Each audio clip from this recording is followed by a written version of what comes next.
হে বন্ধুরা, কেমন আছো? Welcome back to the channel. আশা করি সবাই খুব খুব খুব ভালো আছো।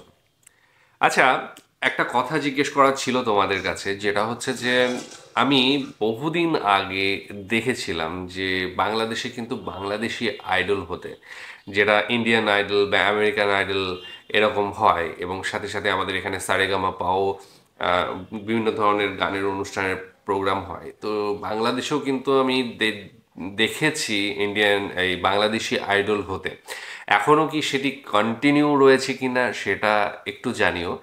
আর প্রচুর প্রচুর ভালো ভালো কন্টেস্টেন্ট কিন্তু এখান থেকে উঠে আসে। আমরা বাংলাদেশের কথা বলতে পারবো না, তবে হ্যাঁ, অবন্তী মনে হয় যত সম্ভব বাংলাদেশি আইডলে পার্টিসিপেট ছিল, সাথে আরও আরও অনেকেই হয়তো বা ছিল। আমি অতভাবে সেইভাবে বাংলাদেশি আইডল দেখা হয়নি কোনো দিনই, কারণ সেটা শুরুর দিক ছিল এবং তখনও পর্যন্ত এই ধরনের কন্টেন্টে আমি আসিনি। যাই হোক, সেই ধরনের মানে যে সমস্ত রিয়েলিটি শোগুলো হয় সেগুলো কিন্তু প্রচুর ভালো ভালো সিঙ্গারকে আমরা দেখতে পাই, সেখানে শুনতে পাই, গান শুনতে পাই, ভালো ভালো গান শুনতে পাই, এবং খুবই ভালো লাগে। তো সেই ধরনের যদি ক্লিপস থেকে থাকে তাহলে অবশ্যই তোমাদের বলা থাকলো, তোমরা অবশ্যই সেগুলো দেখবে এবং আমাকে একটু ইনফর্ম করো। যাই হোক, আজকে আমরা তেমনই একটা ভিডিও দেখব যেখানে ছোট ছোট বাচ্চারা সেই সমস্ত অনুষ্ঠান থেকে উঠে এসেছে, সেই সমস্ত রিয়েলিটি শো থেকে উঠে এসেছে, তাদেরই নিয়ে একটা ছোট্ট ভিডিও রয়েছে, সেটাই দেখব। তো আগে ভিডিওটা দেখে নিই, তারপর আরও কথা হবে।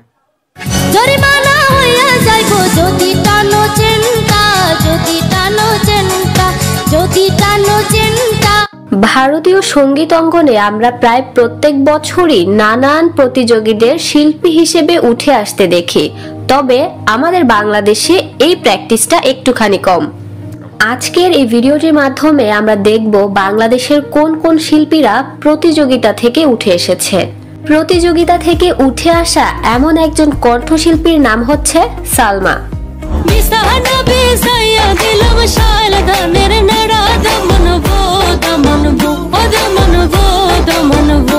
12 বছর বয়সে ক্লোজ আপ ওয়ান প্রতিযোগিতার মাধ্যমে দর্শক হৃদয় জয় করেছিলেন সালমা।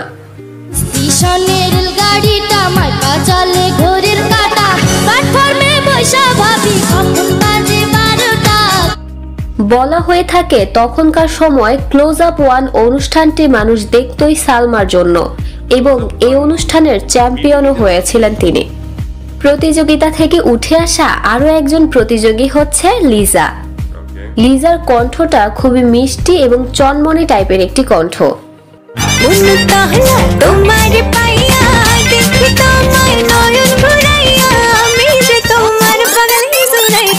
এই লিজা উঠে এসেছেন 2008 সালে অনুষ্ঠিত হওয়া ক্লোজ আপ ওয়ান থেকে।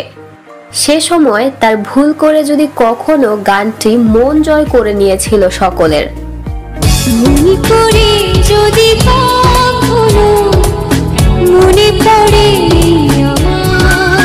আরো একজন প্রতিযোগিতা থেকে উঠে আসা কণ্ঠশিল্পী হচ্ছেন পড়শি।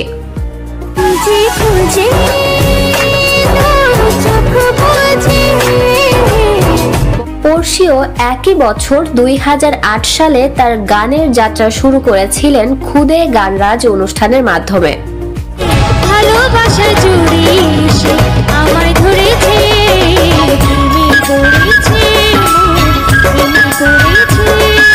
এই প্রতিযোগিতায় দ্বিতীয় রানার্স আপ বিজয়ী হওয়ার মাধ্যমেই পড়শির সঙ্গীত যাত্রা শুরু হয়। নেক্সটে থাকছে বর্তমান সময়ের আরো একজন জনপ্রিয় কণ্ঠশিল্পী কোনাল।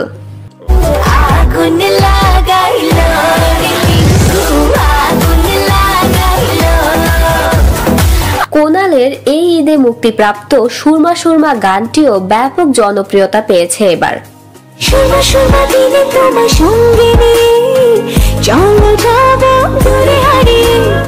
কোনাল উঠে আসে 2009 সালে অনুষ্ঠিত হওয়া সেরা কণ্ঠ প্রতিযোগিতা থেকে।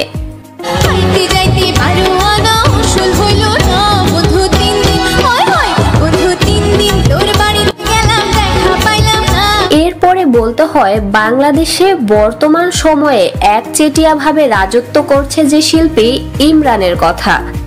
তুমি তুমি তুমি শুধু এই মনের নাচে গানাতে। ইমরানের সঙ্গীত যাত্রা শুরু হয় 2008 সালে চ্যানেল আই আয়োজিত সেরা কণ্ঠ অনুষ্ঠান থেকে। জবাব তোমায় দিতেই হবে মা গো, জবাব তোমায় দিতেই হবে মা। চ্যানেল আই এর এই অনুষ্ঠানটি যখন শুরু হয় তখন এইচএসসি বোর্ড পরীক্ষা চলছিল। ইমরান এই পরীক্ষা না দিয়েই এই অনুষ্ঠানে অংশগ্রহণ করেছিল। পবিত্র মাটি দিয়া গড়া দেহ প্রাণ আম্মা জান, আম্মা জান, চোখের মনি আম্মা জান। এটা থেকেই বোঝা যায় আসলে যার যেই দিকে প্যাশন আছে তার সেদিকেই যাওয়া উচিত। তো এই ছিল আজকের এই ভিডিওটি। আপনার যদি মনে হয়ে থাকে আমি কারো নাম বাদ দিয়েছি, তাদের নিয়েও একটা ভিডিও বানানো দরকার, তাহলে অবশ্যই কমেন্ট করে জানাতে ভুলবেন না। সবাই ভালো থাকবেন, গসিপ বাংলার সাথেই থাকবেন। ধন্যবাদ। আচ্ছা, অনেক অনেক সিঙ্গারকে দেখলাম এই যে রিয়েলিটি শো থেকে উঠে আসা। ইন্ডিয়াতেও প্রচুর এসেছে, শ্রেয়া ঘোষাল, তারপর আরও কুনাল গাঞ্জাওয়ালা, অনেকেই উঠে এসেছে সেখান থেকে। সুনিধি চৌহান নয়, কি কাক্কার রয়েছে যেন, নেহা কাক্কার। তো এরা প্রচুর কিন্তু এরা উঠে এসেছে। তো সেই জায়গা থেকে বাংলাদেশে আমার এরকম জানা ছিল না যে তারাও রিয়ালিটি শো থেকে উঠে আসতে পারে। এবং সবচেয়ে অবাক বিষয় লাগছে যে ইমরান, সে এখন 1 নম্বর সিঙ্গার, যে সেই সিঙ্গার জনই আর কি রিয়ালিটি শো থেকে উঠে আসা। অবশ্যই ভারতেও সেম আর কি। অরিজিৎ সিং বা শ্রেয়া ঘোষাল দুজনেই এখন 1 নম্বর স্থানে রয়েছে, ছেলেদের দিক থেকে অরিজিৎ সিং এবং মেয়েদের দিক থেকে আলকা ইয়াগনিকের পরেই হচ্ছে যেটা শ্রেয়া ঘোষাল।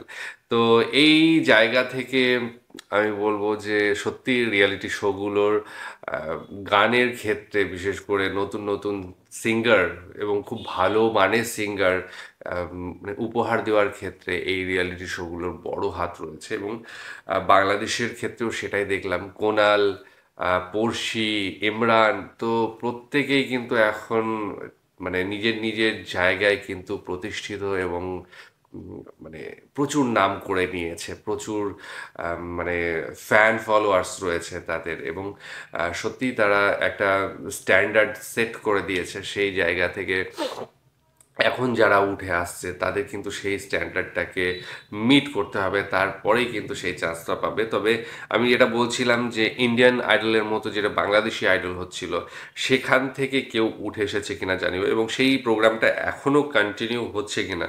কারণ প্রচুর ভালো ভালো মোমেন্ট থাকে, ফানি মোমেন্ট থাকে সেই সমস্ত জায়গা থেকে। তো সেই ভিডিও অবশ্যই আমি দেখতে চাইবো এবং তোমাদের সাথে শেয়ার করে নিতে চাইবো। যদি থেকে থাকে তাহলে অবশ্যই সেটা পাঠিও।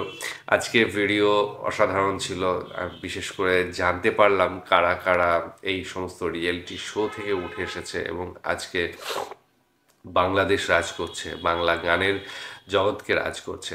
তো যাই হোক, খুব ভালো লাগলো, আশা করি তোমাদেরও ভালো লেগেছে। আর ভালো লাগলে একটা লাইক দিয়ে দিও আর কমেন্ট সেকশনে তোমাদের মতামত জানিও। আজকের মতো এখানেই শেষ করছি, আগামী দিন আবার আসছি অন্য কিছু নিয়ে। ততক্ষণের জন্য স্টে টিউনড।